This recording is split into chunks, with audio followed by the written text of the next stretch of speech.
It was a summer night in 1923, deep in the wild forests of Hokkaido, Japan.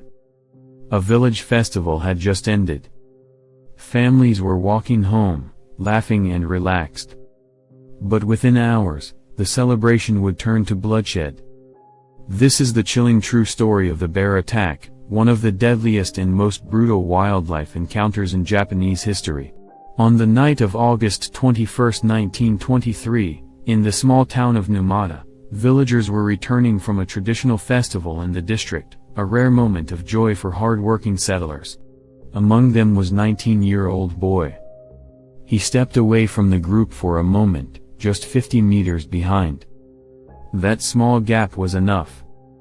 Suddenly, from the darkness, a massive brown bear, estimated at 2 meters tall and 340 kilograms, leapt from the trees and mauled him from behind.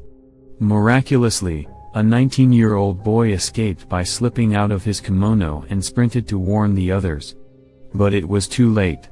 The bear had already looped ahead, ambushing 15-year-old boy and killing him instantly. His older brother Yoshiro, just 18, was knocked unconscious.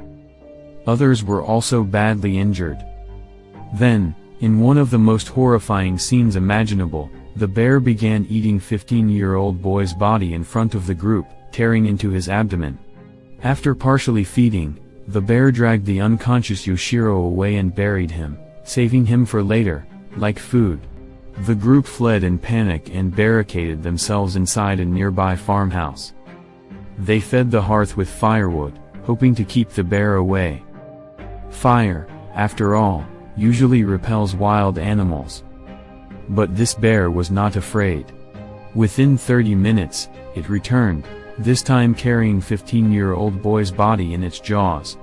It peered through the glass, circled to the front, and with terrifying strength, smashed through the entrance. The door collapsed, slamming down a 15-year-old boy and Yoshiro's father. Two of his beloved sons had just been attacked.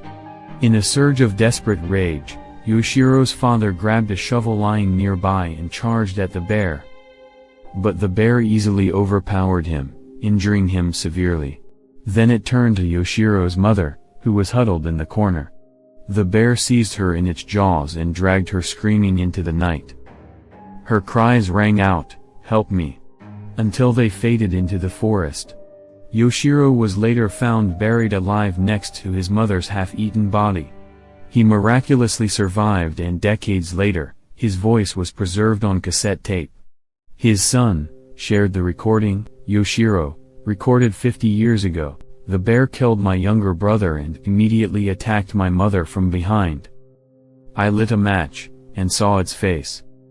In that moment, it lunged at me. I tried to scream, but my breath escaped from the wound in my side. I could only groan." He continued, "I heard the bear dragging my mother, and then chewing sounds. Even then, I could still hear her voice." Though listed as deceased by the local doctor, Yoshiro survived after being transferred to Sapporo Hospital. He later raised 6 children, but the wound on his back festered for decades. Takashi recalls, "It never healed. It would ooze and swell over and over for years." By August 24, panic spread through the entire region. Over 300 villagers, firefighters, ex-soldiers, and youth groups joined a massive hunt. 3 local hunters were called in. But the bear was cunning. It ambushed the hunting party from behind, killing one of the local trackers. Just as the group began to collapse in fear, a retired soldier among them calmly raised his rifle and fired. That shot rallied the group. They opened fire, a coordinated volley. The bear, despite its intelligence and resilience, was finally overwhelmed. It was shot to death. Nearby, they found the severed head of a local tracker. The horror had ended. But at great cost. In total, 4 people died, and 4 were seriously injured. Later investigations revealed that the bear had previously buried a horse it killed, and when villagers unknowingly passed by that site, the bear perceived them as threats to its food. After tasting human flesh, it began hunting people.